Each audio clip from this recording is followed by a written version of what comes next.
Good afternoon વિદ્યાર્થી મિત્રો, આપણે સ્વાધ્યાય 10.3 માં છેલ્લે પ્રશ્ન નંબર 6 ની વાત કરી હતી કે ભાઈ લંબાઈ અને પહોળાઈ આપેલી છે, એનું ક્ષેત્રફળ કેટલા ચોરસ મીટર થાય.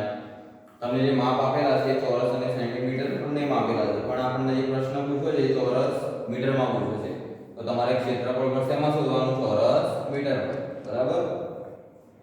ઓકે, એના પછીનો પ્રશ્ન છે 7. प्रश्न नंबर 7 બધાનું ધ્યાન બોર્ડ ઉપર. એક ઓરડાની લંબાઈ 4 મીટર છે. કેટલી લંબાઈ છે? 4 મીટર. પહોળાઈ છે 3 મીટર અને 50 સેન્ટીમીટર. ઓરડાના આખા ભોંયતળિયાને ઢાંકવા માટે કેટલા ચોરસ મીટર ક્ષેત્રંજી જોઈએ? ક્ષેત્રંજી બીજું શું કહેવાય?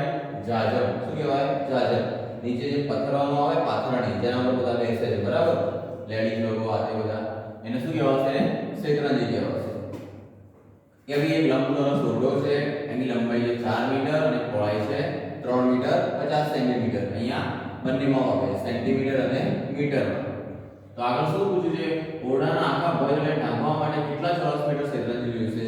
એટલે આખો જે ઓરડો છે એને ઢાંકવા માટે કેટલા ચોરસ મીટર ક્ષેત્રંજી જોઈશે? તો શું કરીશું?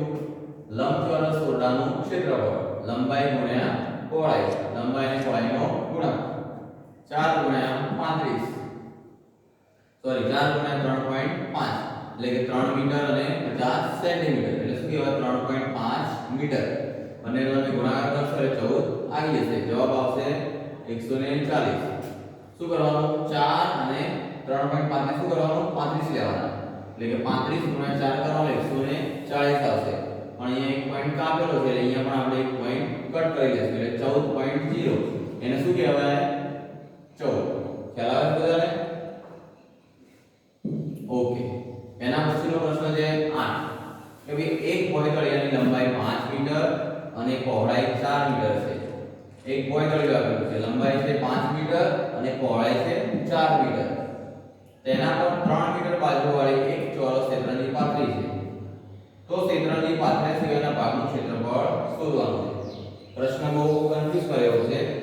એકવાર વાંચીએ તો આપણને ખબર જ ના પડે શું આપેલું છે, શું શોધવાનું છે. પણ તમે એકવાર ધ્યાનથી વાંચો, વિચારો એટલે તમને ખ્યાલ આવી જશે કે ભાઈ એક ભોંયતળિયું આપેલું છે જેની લંબાઈ છે 5 મીટર અને પહોળાઈ છે 4 મીટર. એની અંદર એક ક્ષેત્રંજી આપેલી છે. શું આપેલું છે? ક્ષેત્રંજી. ક્ષેત્રંજી કેવી છે? ચોરસ. એટલે કે એક ક્ષેત્રંજી પાથરી છે, બરાબર? એનું માપ છે 3 મીટર. 3 મીટર બાજુવાળી ચોરસ ક્ષેત્રંજી. એટલે કે આ ઓરડો છે, એની લંબાઈ છે, પહોળાઈ છે, એની અંદર આ ક્ષેત્રંજી પાથરી છે. શું કહેવાય આને? ક્ષેત્રંજી. એનું માપ છે 3 મીટર. એટલે કે 3 લંબાઈ છે, બધી બાજુ સરખી હોય ચોરસમાં, એટલે કે 3 બાજુવાળી માપવાળી ક્ષેત્રંજી પાથરી છે. હવે આપણે શું કરવાનું છે? ક્ષેત્રંજી પાથર્યા સિવાયના ભાગનું ક્ષેત્રફળ. ક્ષેત્રંજી પાથર્યા સિવાયના ભાગનું, એટલે કે બાકીનો જે ભાગ છે આ બધો, બરાબર? એ ભાગનું આપણે ક્ષેત્રફળ શોધવાનું છે, બરાબર? ઓકે, તો શું કરીશું? પહેલા આખા ભોંયતળિયાનું ક્ષેત્રફળ તમને આપેલું છે, એટલે કે માપ આપેલા છે એ પ્રમાણે એનું ક્ષેત્રફળ શોધીશું. પછી અંદર જે ક્ષેત્રંજી પાથરી છે એનું ક્ષેત્રફળ શોધીશું. પછી આ ક્ષેત્રફળમાંથી, એટલે કે આખા ભોંયતળિયાનું જે ક્ષેત્રફળ તમને મળશે એમાંથી ક્ષેત્રંજીનું ક્ષેત્રફળ બાદ કરી લઈશું. એટલે તમને જે ક્ષેત્રંજી પાથર્યા સિવાયનો ભાગ પૂછે છે એ મળી જશે. ઓકે, શું કરીશું? લંબચોરસ ભોંયતળિયાનું ક્ષેત્રફળ શું હશે? લંબાઈ ગુણ્યા પહોળાઈ. ઓકે, લંબાઈ કેટલી છે? 5, પહોળાઈ છે 4, 5 × 20 ચોરસ મીટર, બરાબર? તમને લંબચોરસ ભોંયતળિયાનું ક્ષેત્રફળ કેટલું મળ્યું? 20 ચોરસ મીટર. હવે શું કરીશું? ચોરસ ક્ષેત્રંજીનું ક્ષેત્રફળ શું હશે?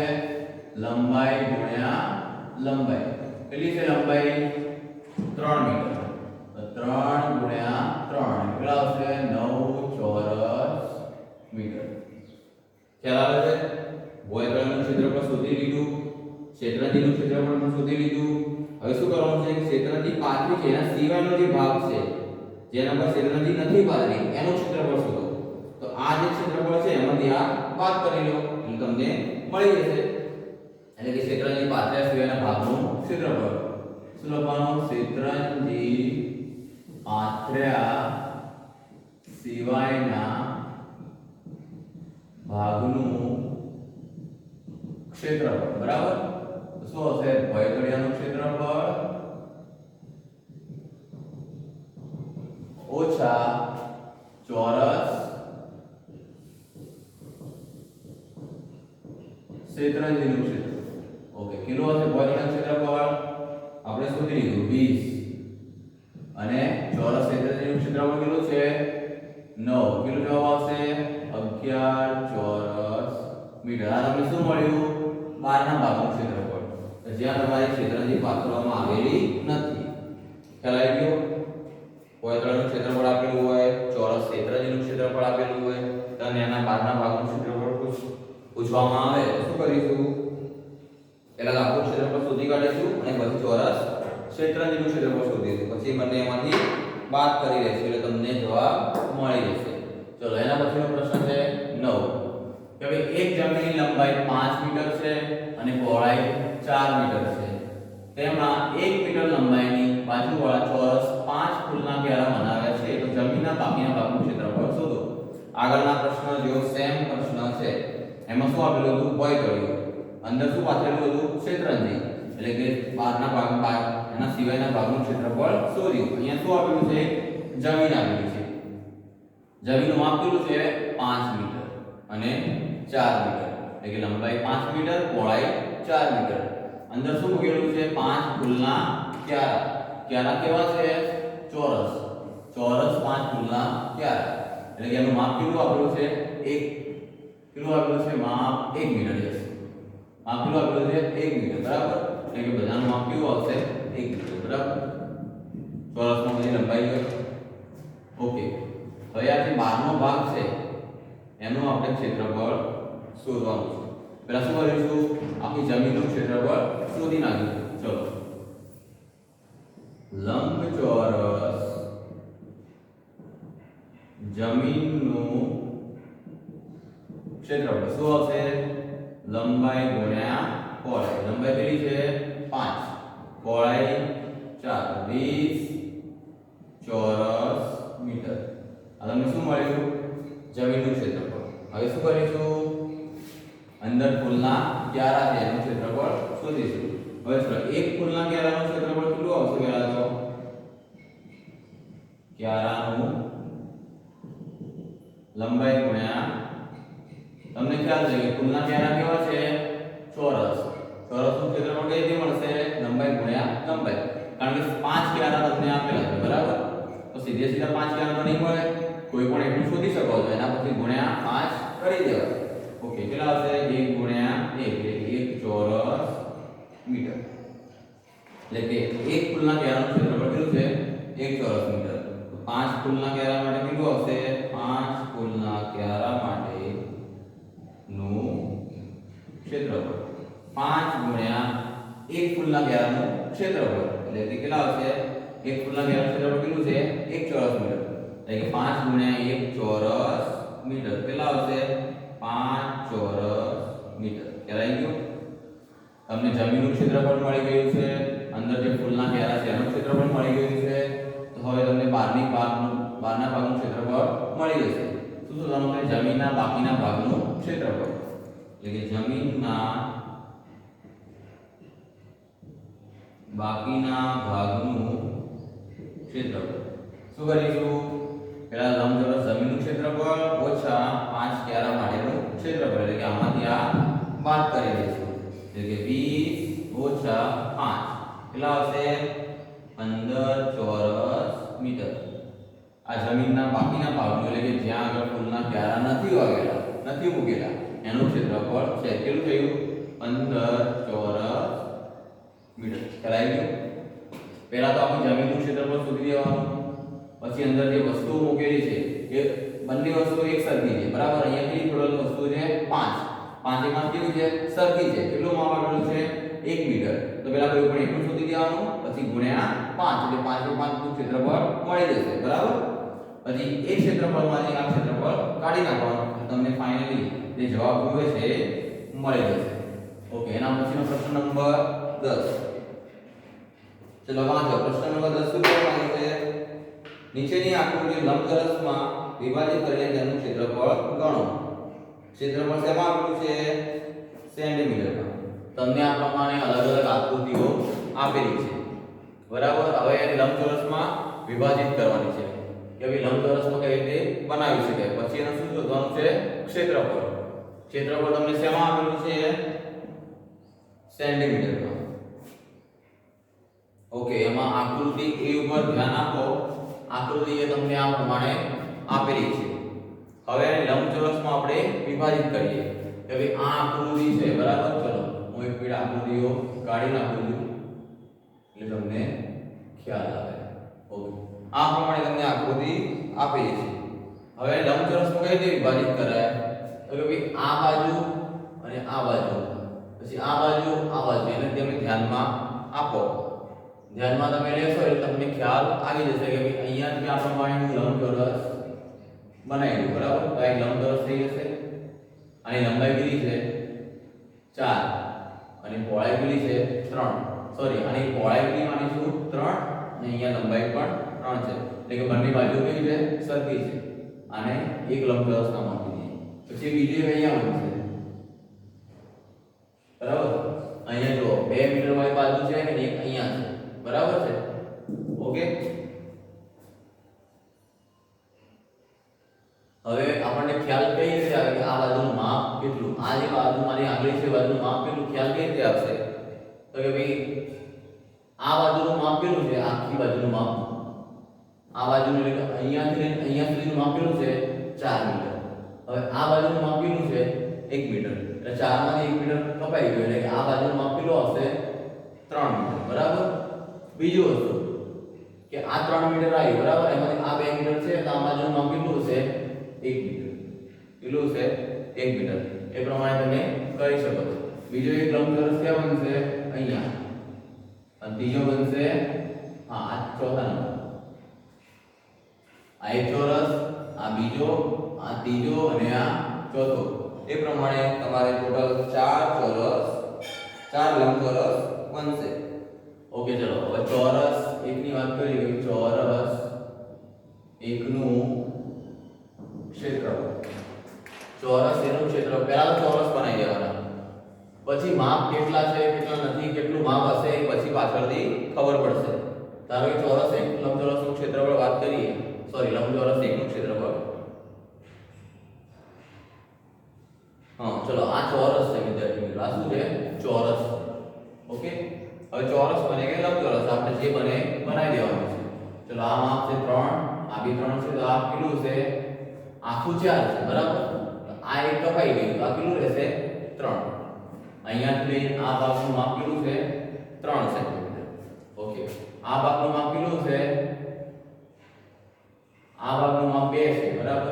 અહીંયા 3 છે તો આ ઉપર કેટલું છે? 3. એટલે કે લંબાઈ ગુણ્યા લંબાઈ 3 ગુણ્યા 3 એટલે કે 9 ચોરસ સેન્ટીમીટર. ચલાઈ ગયું. હવે આ આખું માપ 4 આપેલું છે. 4 નથી લેવાનું આપણે આટલો ચોરસ છે, બરાબર. એટલે આ માપ 3 છે તો આપણને કેટલું હોય? 3. સેમ આ 3 છે તો આપણને કેટલું છે? 3. એટલે કે ચોરસ એકનું ક્ષેત્રફળ કેટલું મળશે? 9 ચોરસ સેન્ટીમીટર. ચલો એના પછી શું છે?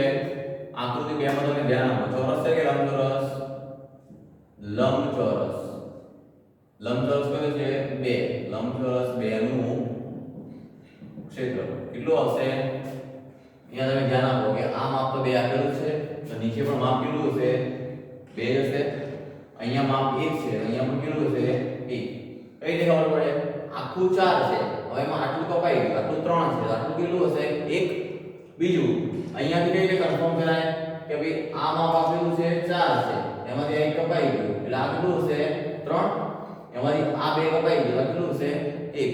એટલે કે આ પણ 1 છે અને આ પણ 1 છે, બરાબર. એટલે કે આની પહોળાઈ કેટલી થશે? 1 સેન્ટીમીટર. ચલો લંબાઈ ગુણ્યા પહોળાઈ. લંબાઈ કેટલી આવશે? 2 અને પહોળાઈ 1 એટલે કે 2 ચોરસ સેન્ટીમીટર. એના પછી વાત કરીએ ત્રીજી આકૃતિ. ત્રીજી આકૃતિને તમે ધ્યાનથી જુઓ કે ઉપર તો માપ આપેલું છે 3, બરાબર. નીચેનું માપ શોધવાનું છે કે ભાઈ હવે લંબચોરસ હોય તો સામસામેની બાજુ કેવી હોય? સરખી હોય. એટલે ઉપર 3 છે, નીચે પણ કેટલું આવશે? 3 જ આવશે. બીજું આ બંને માપ શોધવા છે. આ બંને માપ કઈ રીતે મળશે? તો જુઓ આ આખું કેટલું છે? 4 છે, બરાબર. આ લાઈન ને આ લાઈનને ધ્યાનમાં લો તો આ માપ કેટલું છે? 4. તો એમાંથી એક કપાઈ ગયું તો કેટલું રહેશે? 3. અહીંયા 3 છે, સામે પણ કેટલું હશે? 3. અને સામે પણ 3 છે, જો આ 2 અને આ 1 કેટલા થશે? 3. એટલે કે લંબચોરસ 3 નું ક્ષેત્રફળ લંબાઈ ગુણ્યા પહોળાઈ. લંબાઈ કેટલી આવશે? 3 અને પહોળાઈ કેટલી છે? 3. એટલે કે આ લંબચોરસ નથી, ચોરસ છે, બરાબર. ઓકે, ચોરસ 3 નું ક્ષેત્રફળ લંબાઈ ગુણ્યા લંબાઈ 3 ગુણ્યા 3 એટલે કે 9 ચોરસ સેન્ટીમીટર. ખ્યાલ આવી ગયો? પહેલા ચોરસનું માપ શું મળ્યું? 9 ચોરસ સેન્ટીમીટર. બીજામાં શું છે? લંબચોરસ, એનું માપ કેટલું મળ્યું? 2 ચોરસ સેન્ટીમીટર. ત્રીજામાં ફરી પાછું શું આવ્યો? ચોરસ. કેટલું માપ છે? 9 ચોરસ સેન્ટીમીટર. હવે વાત કરીએ ચોથા નંબરની. ઓકે, ચલો 4 નંબરમાં ધ્યાન આપો ભાઈ. લંબચોરસ છે કે ચોરસ? તો કે ભાઈ આ 4 મીટર બાજુનું માપ છે 4 સેન્ટીમીટર અને આ 2 સેન્ટીમીટર છે. શું હશે? લંબચોરસ. એટલે કે લંબચોરસ 4 નું ક્ષેત્રફળ. ચલો શું હશે? લંબાઈ ગુણ્યા પહોળાઈ. લંબાઈ કેટલી આપેલી છે? 4. જે લાંબી બાજુ હોય શું કહેવાશે? લંબાઈ. અને ટૂંકી બાજુ છે એને પહોળાઈ. ઓકે, અહીંયા 4 છે, અહીંયા પણ 4 જ હોય કેમ કે આ 3 છે અને 1 એટલે 4. અને અહીંયા પહોળાઈ કેટલી આપેલી છે? 2 સેન્ટીમીટર. 4 દુ 8 ચોરસ સેન્ટીમીટર. આ પ્રમાણે તમે કોઈ પણ આકૃતિ આપેલી હોય અને ચોરસ અને લંબચોરસમાં વિભાજિત કરીને આકૃતિના ક્ષેત્રફળ શોધી શકો છો. એવી બીજી આકૃતિ આપેલી છે, આકૃતિ બી. કે ભાઈ આકૃતિ બી આ પ્રમાણે આપેલી છે. હવે આમાં ચોરસ કેટલા બનશે અને લંબચોરસ કેટલા બનશે? તો એક આ લંબચોરસ બનશે, બરાબર. બીજું એક આટલો ભાગ બનશે અને ત્રીજો આ ભાગ બનશે. એવી રીતે 1 2 અને 3 ટોટલ 3 લંબચોરસ બનશે. ઓકે, ચલો આ બાજુનું માપ છે 1, અહીંયા પણ માપ 1 છે. આખી બાજુનું માપ છે 3, આ આખી બાજુનું માપ છે 5. તો અહીંયા કેટલું છે? આખું 3 જ હશે. આ બાજુનું 3 છે, અહીંયા કેટલું આવશે? 3. કેમ કે બંને બાજુ કેવી લાગે છે? આપણને સરખી લાગે છે. ઓકે, હવે વચ્ચેનું માપ કેટલું છે? 3. ચલો આનું માપ શું કરીશું? અહીંયા 1 છે, અહીંયા પણ 1 હશે. અહીંયા 3 છે, બરાબર છે. તો અહીંયા પણ આગળ પાછળ કેટલી આ બાજુ કેટલી છે? 3 જ હશે. એટલે કે લંબચોરસ 1 નું ક્ષેત્રફળ લંબાઈ ગુણ્યા પહોળાઈ. લંબાઈ કેટલી છે? 3 અને પહોળાઈ 1. 3 ચોરસ સેન્ટીમીટર. એના પછી આની વાત કરીએ. તો અહીંયા માપ કેટલું આપેલું છે? 3. તો પણ કેટલું માની લેવાનું? 3, બરાબર. આ 5 બધું છે આખી બાજુનું છે, પણ આપણે આટલા ભાગનું લંબચોરસનું ક્ષેત્રફળ શોધવું છે. તો શું કરીશું? અહીંયા 3 છે તો 3 પર કેટલા હશે? 3. ઓકે, અહીંયા કેટલા લેવાના? ચલો અહીંયા કેટલા લેશે?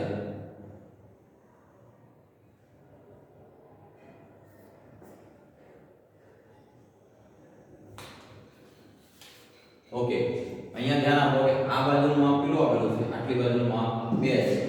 આખી બાજુનું માપ કેટલું છે? 3 છે. ઓકે, તો આ બાજુનું માપ કેટલું હશે? 1. આ 2 અને આ 1 એટલે ટોટલ કેટલા થાય છે? 3. એટલે આ બાજુનું માપ કેટલું આવશે? 1 સેન્ટીમીટર. ઓકે, તો લંબચોરસ 2 નું ક્ષેત્રફળ લંબાઈ ગુણ્યા પહોળાઈ કેટલું આવશે? લંબાઈ કેટલી છે? 3 અને પહોળાઈ કેટલી આવશે? 1. એટલે કે 3 ચોરસ સેન્ટીમીટર. ઓકે, એના પછી છેલ્લું અહીંયા લંબાઈ છે 3 અને પહોળાઈ કેટલી આવશે? 1 સેન્ટીમીટર. આ 3 છે, આ 2 અને આ 1 છે, 2 અને 3 એટલે 3 સેન્ટીમીટર લંબાઈ અને 1 સેન્ટીમીટર પહોળાઈ. ઓકે, લંબચોરસ 3 નું ક્ષેત્રફળ લંબાઈ ગુણ્યા પહોળાઈ. કેટલી આવશે? લંબાઈ 3, પહોળાઈ 1, 3 ચોરસ સેન્ટીમીટર. તો આ આકૃતિ સિમ્પલ હતી, એમાં ફટાફટ થઈ જાય કે ભાઈ પહેલા લંબચોરસનું ક્ષેત્રફળ કેટલું મળ્યું? 3 ચોરસ. બીજાનું 3, ત્રીજાનું પણ કેટલું મળ્યું? 3. એટલે કે 3 ને 3 લંબચોરસના ક્ષેત્રફળ કેવા મળ્યા? સરખા મળ્યા. બરાબર. આ પ્રમાણે તમારે કોઈ પણ આકૃતિ આપેલી હોય તો એમાં તમે ચોરસ અને લંબચોરસમાં વિભાજિત કરીને આકૃતિના ક્ષેત્રફળ શોધી શકાય. પણ માપ કઈ રીતે શોધવા કે આ ભાગનું માપ આટલું આપેલું છે, આ ભાગનું માપ આટલું આપેલું છે, તો માપ કેટલા લેવા એ તમારે ધ્યાનમાં રાખવું પડશે. સેમ પ્રશ્ન છે, પ્રશ્ન નંબર 11 કે નીચેની આકૃતિઓને લંબચોરસમાં વિભાજિત કરીને તેમનું ક્ષેત્રફળ શોધો. માપ શેમાં આપેલા છે? સેન્ટીમીટરમાં. એવા 3 પ્રશ્નો આપેલા છે, આકૃતિ A, આકૃતિ B અને આકૃતિ C. આકૃતિ A છે એર ટાઈપની છે, બરાબર. ઇંગ્લિશમાં એર હોય એ પ્રમાણે આપેલી છે. આકૃતિ B માં પ્લસ ટાઈપની છે, એટલે કે વત્તાકાર જેવી છે. અને C માં શું આપેલું છે? T પ્રકારની આકૃતિ આપેલી છે. એના તમારે શું શોધવાના છે? ક્ષેત્રફળ. બરાબર. ઓકે, અહીંયા સુધી રાખો. આ પ્રશ્ન તમે ઘરેથી કરજો. વિચારજો શાંતિથી કે ભાઈ કેટલા લંબચોરસ બને છે, કેટલા ચોરસ બને છે, કઈ બાજુનું માપ કેટલું છે, કઈ